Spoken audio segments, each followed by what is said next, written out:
another thing that is posed in the game also throughout the game is whether Adam Jensen, being this almost complete augmented person, does he still have a soul?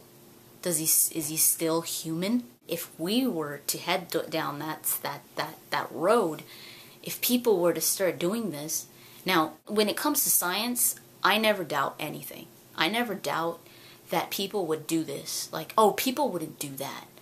I never doubt it, because science is already, like I said, it's already investigating so many things. They're trying to create life from scratch, clones, the Hadron Collider, where they want to reenact the Big Bang. Gene doping. Gene doping is getting a baby and adapting their genes before they're born, adapting their genes to a specific specialty. They want to make people experts in whatever field they want. Let's say a family wants an athlete, like a pro athlete. With gene doping, they could technically do this.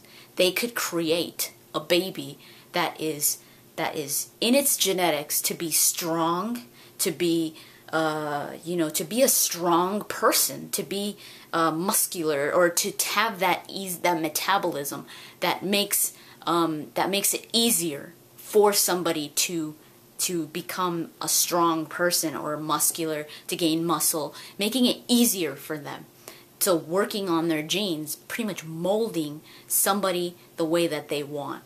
There are current studies already about gene doping, and even studies on animals in Japan. So people are doing this already. So I don't doubt anything about science. I don't say, oh, they'd never do that. That is more of a cliche than we actually give it credit for. When I talk about these issues with, maybe one day somebody getting so many augmentations where they're almost in the same situation. Not exactly. I mean, maybe you could just get, robotic limbs and not have like a freaking typhoon like Adam Jensen does, like not weapons.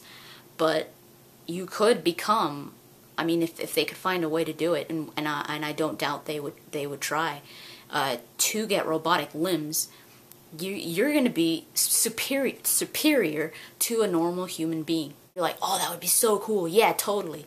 Why would you do it? Is it because you feel like it would make you better? Is it because you feel that you're broken?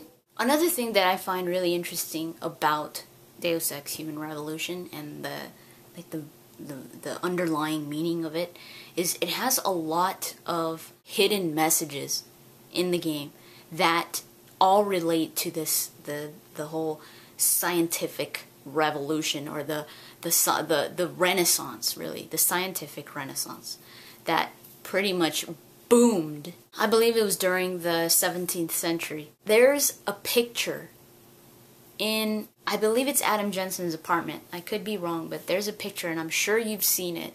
And it's also in one of the trailers. It's a picture of somebody lying down on like a gurney or a table with their midsection covered, and people around them, like these guys, there's maybe 8 people around them, eight men around them, like huddling over this body, and they're like this in discussion. If you haven't seen it in the game, it's definitely in the trailer, and it's easier to see that way. In the trailer, there's this scene where you're just like, what the hell is that supposed to mean? And on the table is Adam Jensen. Adam Jensen's the one that's laying down on the table with his midsection covered with like a cloth. And what that is, it's actually a painting, a real painting. The anatomy lesson of Nicholas Tulp. And this painting is very famous, and I remember when I saw the trailer, when I saw that scene, I was like, where have I seen that before? So it is a real painting. It's an oil painting by Rembrandt that was made in 1632. During this time, during the 17th century, anatomy lessons were taking place in huge theaters. They were there. The doctor or the professor would teach about anatomy with a subject, a dead subject, of course, a subject, and his pupils, you know, seeing what the professor had to say about anatomy. In the actual painting, the person, the dead person on the table, you could see their arm. It's open, and you can see the muscles inside it. And the professor is pointing at certain muscles or something like that, and like, I guess, explaining the arm muscles or whatever. In Deus Ex Human Revolution, it's the same thing, but Adam Jensen is on the table. And if you remember in the introduction of the game, Adam Jensen is on the table, and you could hear people talking. You could hear Seraph. You could see them working on him, adding his augmentations, his arms. They're working on his arms. That is a huge connection with that. And what that means is, and also that also connects with Adam's name, Adam. He's the first, like Adam and Eve. He's the first. He is the subject. He is the test. He is the one where we're all going to learn from. And instead of it being like a human anatomy experiment or test, it's a human robotic, like a cyborg. He is the one where Seraph is almost like Seraph. It's almost like Seraph is the professor, and he's saying, "Look, we could do it.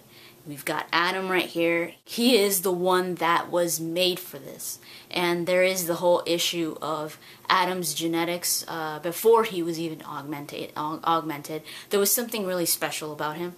So even though there has been other augments with crazy augmentations before Adam, Adam was the first that was like the revolutionary cyborg, because of these other issues that I won't go into, but because of his genetics naturally. And then in Seraph Industries itself, almost every name on the offices of the people from Seraph Industries, where you could walk down the hall and you could see the offices of everybody, if you read the names of everybody, of everybody's office, almost everybody's name is the name of some shape or form, the name of a Renaissance scientist. You might say, well, what the hell does that have to do with anything?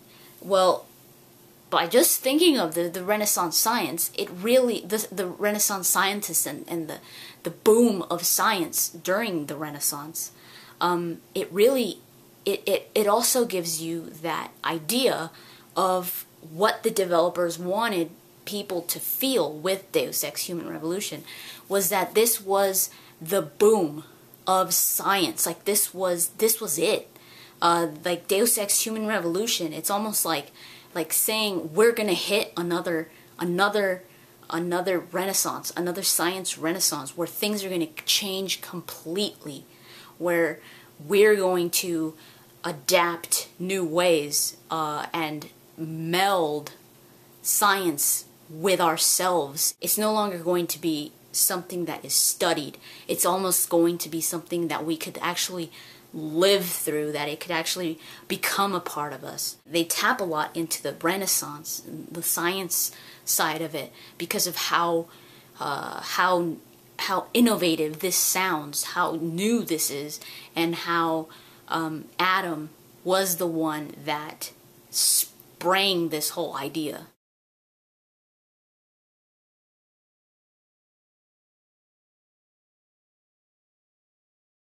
Another thing about the trailer, during this moment where Adam Jensen is on the table and they're working on him, there is a moment where he springs up, like almost like his spirit comes out of his body, and he has these wings, and he flies up like an angel, flies up really fast up in the air, and then starts burning.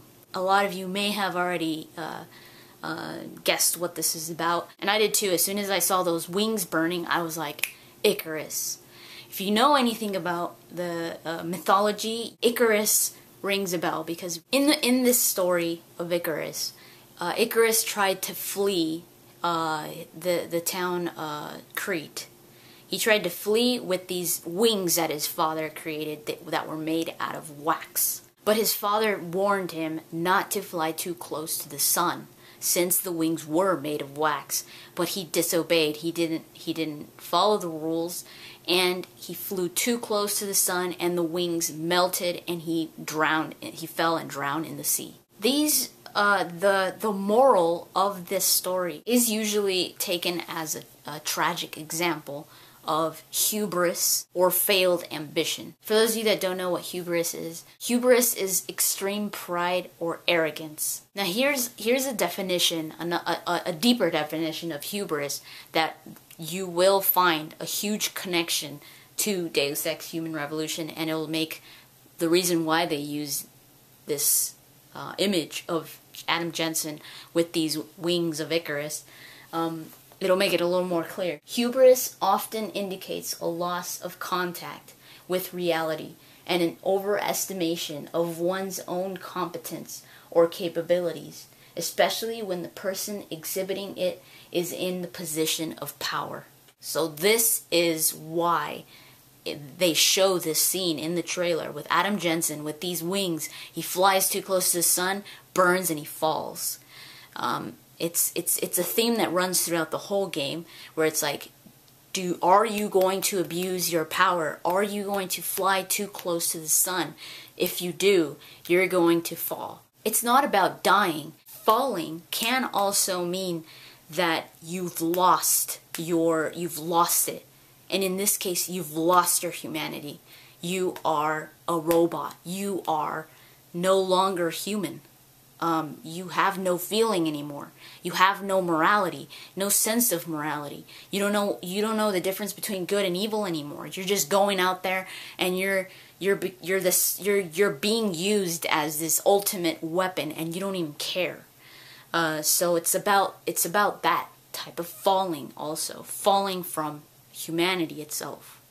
Transhumanism, as the definition said in the beginning, is the belief that the human race or the human body can evolve further from its limitations, current physical limitations, with the inclusion of science or technology. So transhumanism is something that the developers of Deus Ex Human Revolution wanted to incorporate in the game, because it is something where we're actually headed down towards in our real future.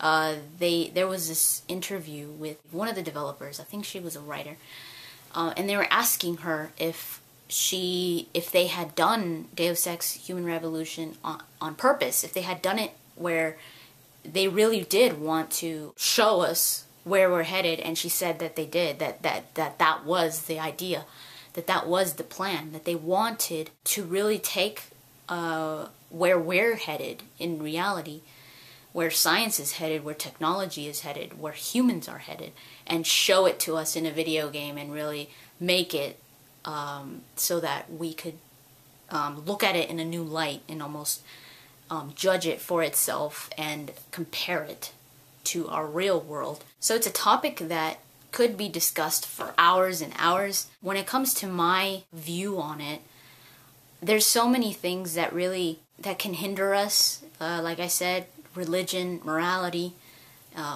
any other big thing that we might hold as a belief or something dear to us. So a lot of things make me see this whole advancement and changing of our bodies for no reason. It just seems very distorted. It's almost like we're saying we're not good enough. It's kind of a sad thought, really, if that future really does come to be, or if that future really does manifest itself in our reality. And then there's also, of course, like they call in the game, purity first, the people that are against the augmentations. And this is very, very much, I could totally see this happening in reality if our future were to head down that road where robotic augmentations or technological augmentations were a possibility, and people were actually getting these augmentations. There would definitely be a large group of people that were to oppose it, just like in the game. And I'm sure there would be these huge riots about it, and people fighting for their humanity and purity first. They did a very good job of depicting that in the game, because I totally saw it as being something that really could happen in the future, because a lot of times it's already happened. It's just a different reason.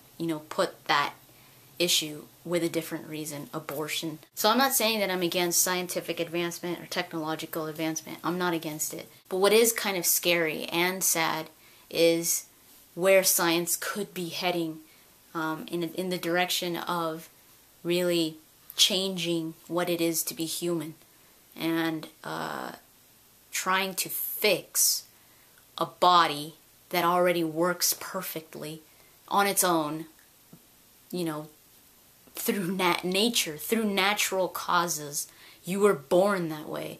You evolved naturally that way. And now all of a sudden you change it yourself with these robotic enhancements. Yeah, it makes for a fun game. So it all comes down to us. Are we like Adam Jensen? We could relate very closely with Adam Jensen, but the thing that really differs between us, or at least the idea, is that Adam Jensen had no choice. And that is the biggest difference, or the thing that really should stand out and is done on purpose, so that it'll make us think we do have a choice. So what would you do?